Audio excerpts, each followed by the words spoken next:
Portal da cidade de Patinga entrevista os candidatos a prefeito das cidades da região metropolitana do Vale do Aço. Eu estou aqui com Júlia Restori, candidata a prefeita de Coronel Fabriciano. Seja bem-vinda. Júlia, eu gostaria que você se apresentasse, falasse sobre seu vice e sobre os partidos que compõem a sua chapa.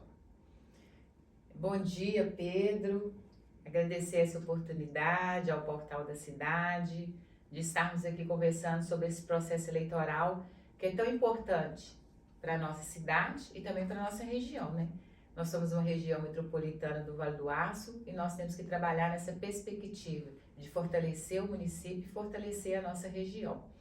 Eu sou a Júlia Restori, assistente social, servidora pública, tenho 56 anos e 33 anos de experiência em gestão pública. Já estive em vários cargos de gestão, mas especificamente no município de Coronel Fabriciano, fui secretária de assistência social por 12 anos. Sobre a minha responsabilidade, eu coordenei a implantação do Sistema Único de Assistência Social, com a oferta de vários serviços, com vários equipamentos públicos como o CRAS, o CREAS, a Cozinha Comunitária, o Programa Qualificar, o Programa Vividade.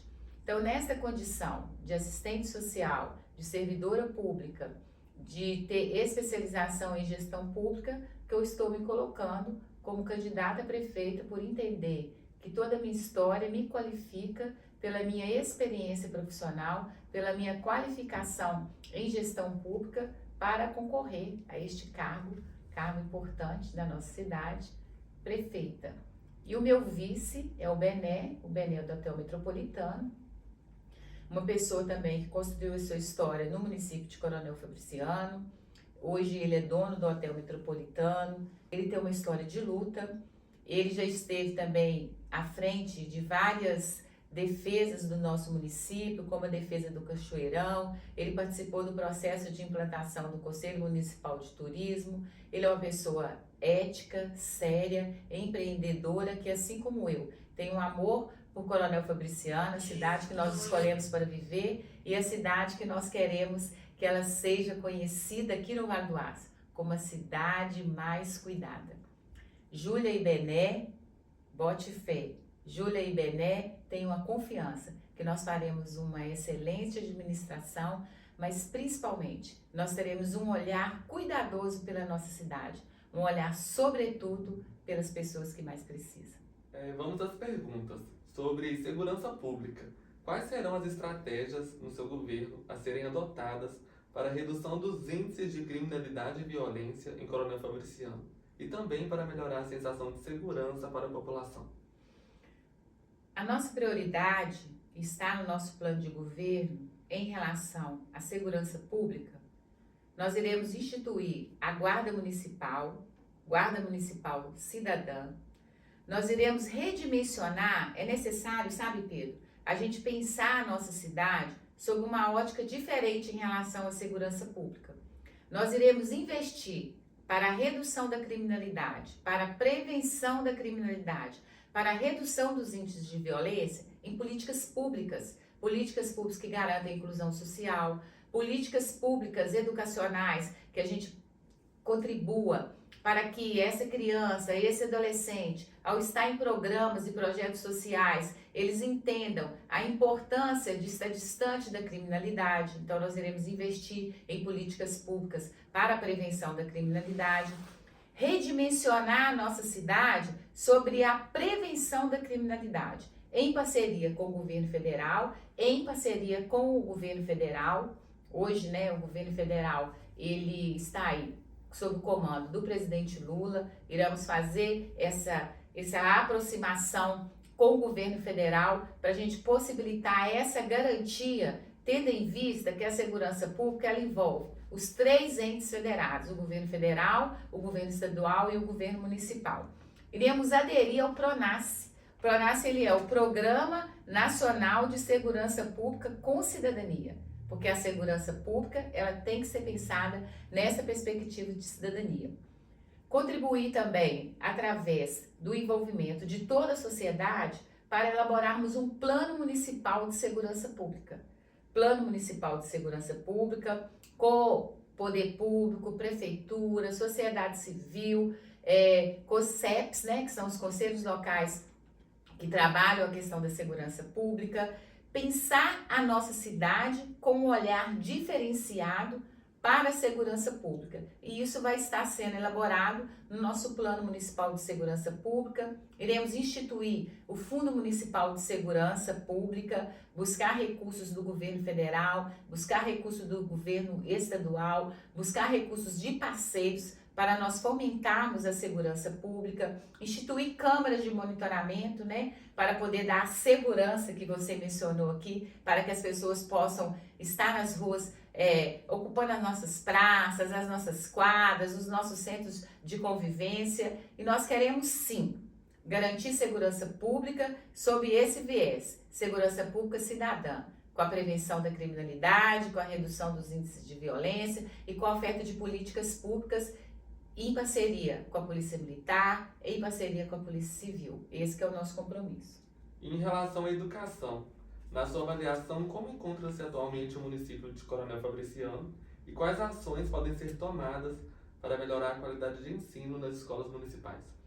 Eu quero aqui aproveitar essa sua pergunta. Durante 28 anos, nós tivemos em Coronel Fabriciano 7 mandatos. Desses 7 mandatos, 4 foram da nossa administração. E durante o nosso período que nós administramos Coronel Fabriciano, nós construímos uma rede municipal de ensino. Fizemos 8 creches, que são 8 CMEs, deixamos recursos para 2 CMEs, investimos em educação em tempo integral, fomos referência na gestão da educação. Coronel Fabriciano foi pioneiro na implementação da educação em tempo integral, pioneiro na construção de CMEs, que são as creches. Fomos pioneiros em planos de governo, em propostas para a capacitação dos nossos trabalhadores. Então, o que eu penso que é importante da gente retomar? Retomar o investimento na adoção dos livros didáticos que já tem. Hoje a adoção em Coronel Fabriciano são de um serviço privado de apostilas que os nossos alunos, eles são trabalhados sobre essa apostila de ensino. Na nossa época, nós adotávamos os recursos, os livros didáticos ofertados pelo governo. E a gente entende que esses livros, eles têm a abrangência necessária, eles têm os conteúdos e os percursos formativos necessários para a qualificação desse educando e para que os nossos professores também possam utilizar. É uma redução de custo, porque ao invés de comprar apostilas de ensino privado, nós iremos adotar os livros didáticos do governo federal e esse recurso nós iremos fazer o quê? Implementar serviços de capacitação continuada para o professor. A gente precisa de investir no professor, que é a principal tecnologia que a gente tem na educação, são os nossos educadores, né? E toda a equipe que compõe a Secretaria de Educação.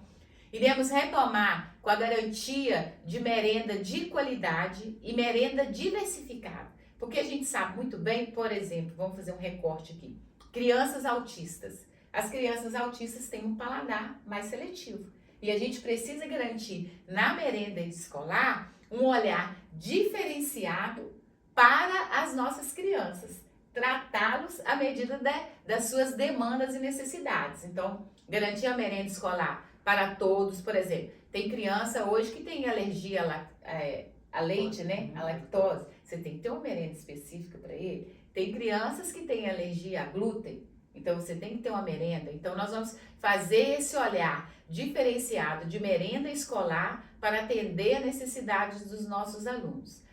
Uma outra questão que é muito importante também é ampliar o horário de atendimento das creches. Se você pegar hoje uma mãe trabalhadora, nós vamos fazer esse estudo. Uma mãe trabalhadora que trabalha até às 18 horas e a creche fecha às 17 horas. Essa mãe trabalhadora tem um corre danado. Tem que arrumar um vizinho, pagar um dinheiro para o vizinho para olhar o filho, ou tem que pedir a família para ir lá para buscar essa criança e depois passa na casa dos pais para pegar essa criança. E a gente precisa pensar em educação com essa necessidade de atender a família, principalmente a mãe, que a gente sabe muito bem que a gente vive uma sociedade que as mães são solos, né? A maioria tem que dar conta de si, dar conta do seu corpo. E qual que é o Estado que a gente defende? Um Estado de proteção social. O Estado, ele tem o dever de proteger as pessoas, principalmente as pessoas que mais precisam. Então, nós teremos esse olhar diferenciado para essas mães. Iremos fazer um estudo, porque, como eu bem disse aqui, nós implementamos 8 CMEIs, deixamos recursos para 2 e não tem mais. Então, será que durante 8 anos não houve a necessidade de expansão de CMEIs? E nós iremos fazer esse estudo para atender a demanda, redimensionando com a criação de mais CMEIs no município. Sim. E na área da saúde, a gente sabe que a última gestão trouxe avanços em Fabriciano, com a construção da UPA, do Centro de Especialidades Médicas e com a gestão do Hospital Dr. José Maria de Moraes. Quais são as medidas que estão previstas em seu plano de governo para melhorar ainda mais a assistência em saúde à população de Coronel Fabriciano? Eu penso que o primeiro ponto que a gente tem que discutir é sobre a humanização. Uma senhora me encontrou na rua outro dia e falou assim: ô Júlia, eu não quero prédio bonito. Eu chego nos prédios novos que você mencionou, UPA e CMEI, lá é tudo lindo, mas eu chego lá, eu não tenho atendimento, chego lá, eu não tenho médico, chega lá, eu tenho que sair de lá com não sei que dia que eu vou ter o resultado do meu exame, que eu vou conseguir o meu exame, que eu vou conseguir médico especialista. Então, eu entendo que a construção de prédios públicos, ela é uma inovação, desde que esteja atrelada à construção à oferta de serviços qualificados. Porque um prédio por si só não atende ninguém. Você precisa de ter uma equipe lá dentro para atender as pessoas. Você precisa de ter na saúde uma rede de apoio diagnóstico, uma rede para garantir medicamentos. Então, o nosso compromisso é a garantia de um atendimento humanizado, garantindo profissionais habilitados para atender as demandas da população e a garantia de exames, de remédios, de médicos especialistas, reduzir a fila de espera para cirurgia letiva, que as pessoas estão aí na fila um tempão para conseguir uma cirurgia letiva. Então, o nosso propósito é humanizar, qualificar, garantir à nossa população o atendimento que elas precisam. Porque só os prédios, eles não respondem por si. É preciso uma gestão eficiente, competente, qualificada. Eu sempre digo assim, sabe, Pedro? Quem me conhece há muito tempo sabe disso. A gente precisa de gente para cuidar de gente. E a nossa administração, nós teremos gente para cuidar de gente. Sim. E sobre a questão ambiental, em tempos onde vivemos grandes variações climáticas, sabemos da necessidade de preservação e recomposição de nossas florestas e nascentes. Há alguma proposta de reflorestamento em áreas urbanas ou rurais no município de Fabriciano? E quais são suas estratégias para lidar com a expansão imobiliária que envolve áreas de proteção ambiental e principalmente a APA da Biquinha? Ô Pedro, a primeira coisa que a gente tem que fazer é preservar o que a gente tem, né? Sim. A gente tem em Coronel Fabriciano, não sei se vocês conhecem, que a gente chama a área da Biquinha, que lá tem Mata Atlântica. Eu até estou estudando que nós iremos implementar no município um plano municipal de preservação à Mata Atlântica. Nós temos lá na área da Biquinha, e nós temos aqui também, próximo ao bairro Amalanari, uma outra área que tem Mata Atlântica. Então, Mata Atlântica é um ouro que a gente tem que preservar.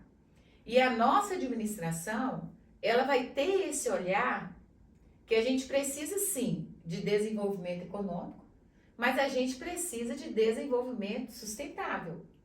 Porque desenvolvimento econômico é sustentabilidade. Porque se você não preservar hoje o que nós temos, e a geração amanhã futura? Haverá de ter o quê? Porque a especulação imobiliária, ela não pode ser prioridade em relação ao meio ambiente. Você viu? Você viu? Você é um menino novo, inteligente. Acompanhou aí no Rio Grande do Sul, o que aconteceu? Tiveram no Rio Grande do Sul diversos manejos, alterações na lei ambiental. O que aconteceu lá? Enchentes, mortes, perdas. O senhor falou assim, eu estava assistindo outro dia uma reportagem, ele falou assim, durante 20 anos eu dediquei a minha vida para fazer aqui a minha fazenda, a minha plantação. Durante 2 dias eu perdi tudo que eu investi em 20 anos. Então a preservação do meio ambiente será a nossa prioridade.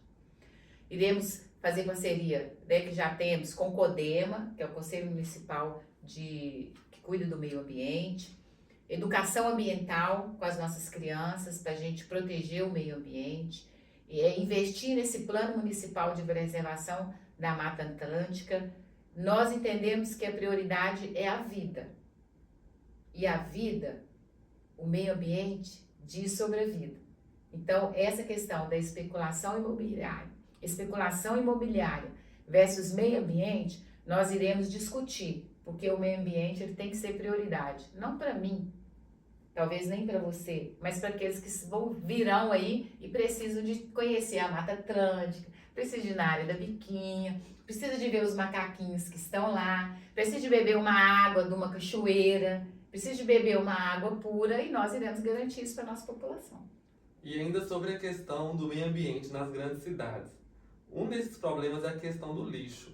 Há alguma proposta específica ou uma coleta seletiva mais ampla em Fabriciano e no seu governo haveria um projeto para a implementação do projeto Lixo Zero?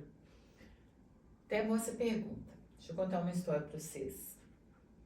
Quando eu vim no segundo mandato do Geraldo Nascimento, em 2001, eu trabalhei lá em Timóteo. E eu fiz parte de uma equipe que chamava assim, Fórum Municipal Lixo e Cidadania. Que nós tínhamos vários catadores que viviam lá no lixão da Ponte Mauá. O lixão da Ponte Mauá era um lixão a céu aberto, entre Fabriciano e Timóteo. Inúmeros catadores viviam da coleta de lixo ali. E tinha um projeto do governo para a redução dos lixões e para a formação de associação de catadores de materiais recicláveis. Eu tenho muito orgulho de ter feito parte dessa história, porque até hoje no município de Timóteo tem a ASCAT, e na época eu era uma das profissionais pela prefeitura que fez esse trabalho de retirada dos catadores do lixão, de constituição da Associação de Catadores de Materiais Recicláveis e da implementação de um projeto de coleta seletiva no município. Então isso é minha paixão, tanto que eu faço coleta seletiva na minha casa. Eu penso que nós temos que trabalhar para reduzir, para reaproveitar, para reciclar, porque se você não fizer um plano de gestão de resíduos sólidos, todo o lixo da cidade vai para o aterro sanitário. Você paga para levar para o aterro sanitário e o aterro sanitário tem vida útil, né? Quanto menos lixo você levar para o aterro sanitário, você vai gastar menos, você vai preservar mais e você vai garantir mais a vida útil do aterro sanitário. E nesse contexto, para você reduzir a enviada de muito lixo para o aterro sanitário, você tem que fazer o quê? Uma política de coleta seletiva, de reaproveitamento. Então, nós iremos implementar a coleta seletiva no município, retomar com a Associação dos Catadores de Materiais Recicláveis de Coronel Fabriciano, a Associação Nova Vida, que infelizmente não teve apoio e ela não existe mais. Se eu quiser hoje pegar o material reciclável que eu faço na minha casa, ou eu tenho que doar para os catadores avulsos da rua, ou eu tenho que levar lá em Timóteo, na ASCAT. Então, em Coronel Fabriciano, no governo Júlia Restori e Bené Hotel, nós retomaremos o cuidado com a Associação Nova Vida e retomaremos, assim como nós fizemos na nossa gestão anterior, o projeto de coleta seletiva. Porque a coleta seletiva, ela é vida, né? Ela é tudo. Quantas coisas que a gente pode, inclusive, sermos empreendedores de materiais recicláveis, de tanto artesanato que a gente vê, de reaproveitamento. E uma outra questão que nós iremos fazer também é essa proposta da compostagem. Porque restos de alimento ou restos de folha, tem várias coisas que têm o potencial para compostagem. Então, nós iremos investir também em essa usina de compostagem. Sim. E sobre mobilidade urbana, em Fabriciano, quais seriam as suas propostas para melhorar o transporte coletivo da cidade? Primeiro, rever o contrato de concessão que hoje nós temos do serviço público para o transporte coletivo. A nossa concepção e a nossa defesa, e foi alterado na Constituição Federal, O transporte público é direito social. O transporte público é seu direito, é meu direito, é direito de todos que estão nos acompanhando.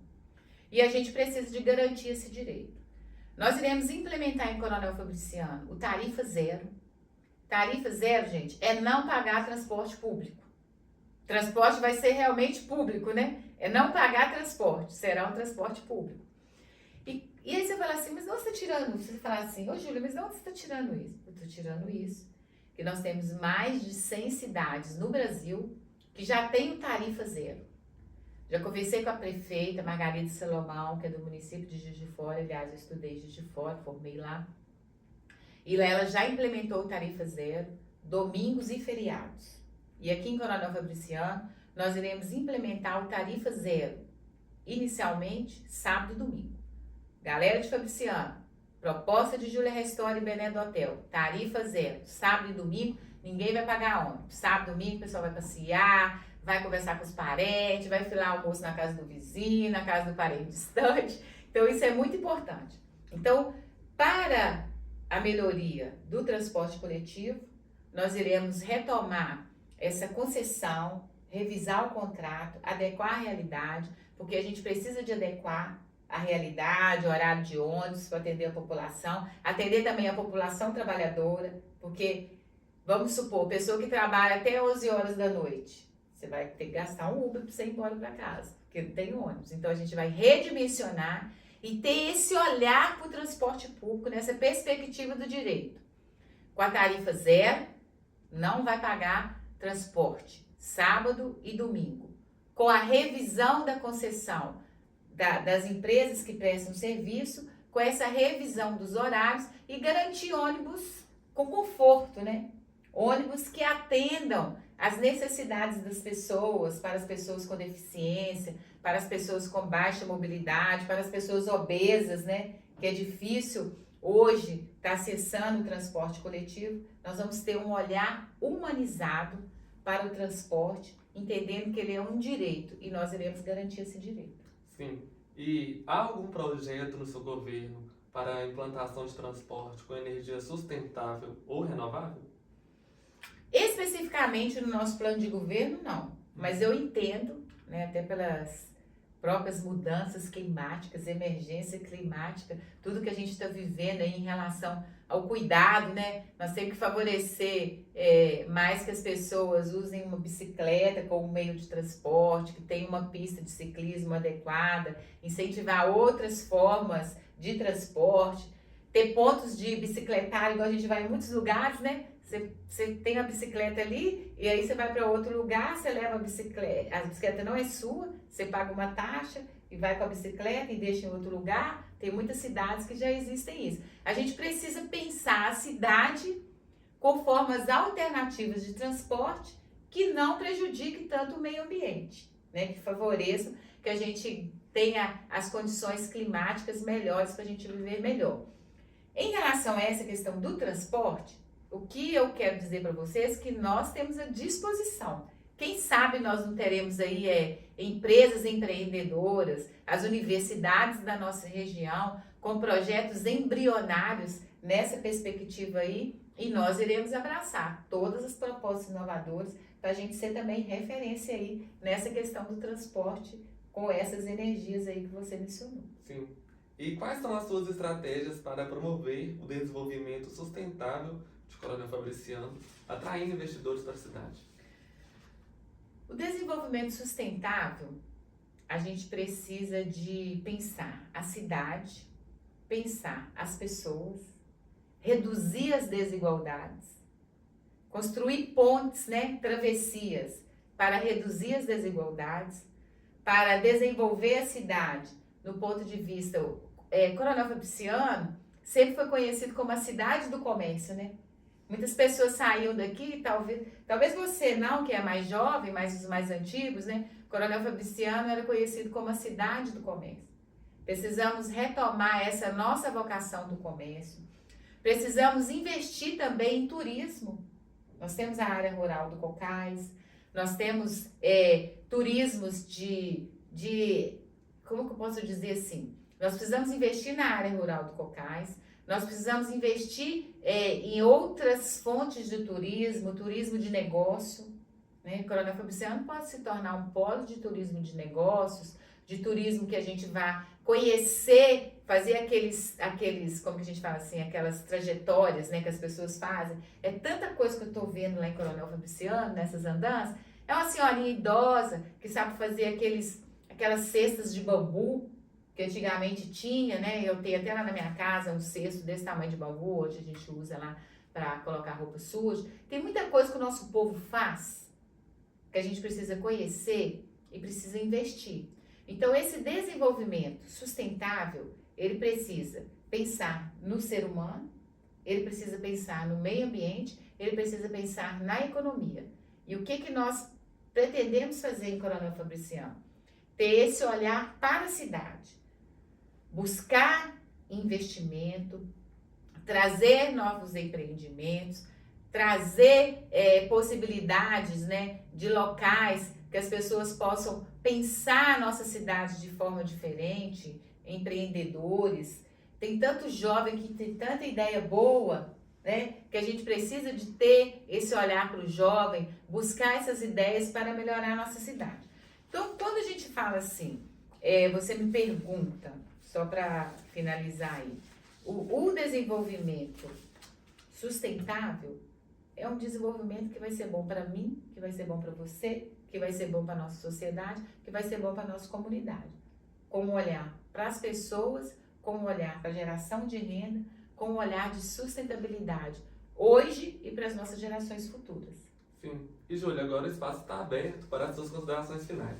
Finalizando, né, eu quero agradecer aqui e eu quero aqui que você, eleitor, analise bem quais são os candidatos, quais são as suas experiências, quais são as suas entregas para o município de Coronel Fabriciano.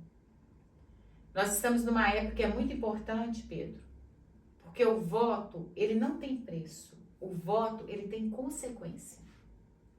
O que nós escolhermos agora, durante 4 anos, nós teremos a consequência dessa nossa escolha.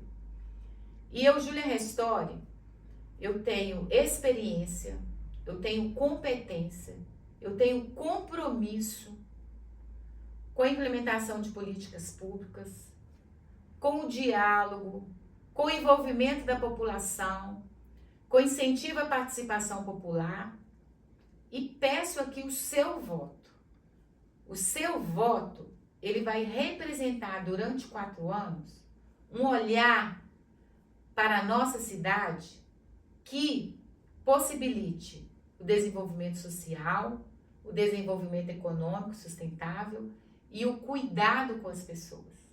Nós precisamos pensar a nossa cidade, sobretudo sobre o olhar do cuidado e o cuidado para as pessoas que mais precisam. Eu farei um governo justo, um governo para diminuir as desigualdades, um governo para todos. Por isso eu peço o seu voto. Por isso eu peço, acompanhe as nossas redes sociais, Júlia Restori, acompanhe o nosso plano de governo. Júlia Restori. Quem conhece, confia. Vote 13, vote Júlia. Júlia, muito obrigado pela participação. Então aqui, Pedro, eu que te agradeço. Pedro Oliveira, para o Portal da Cidade de Patinga.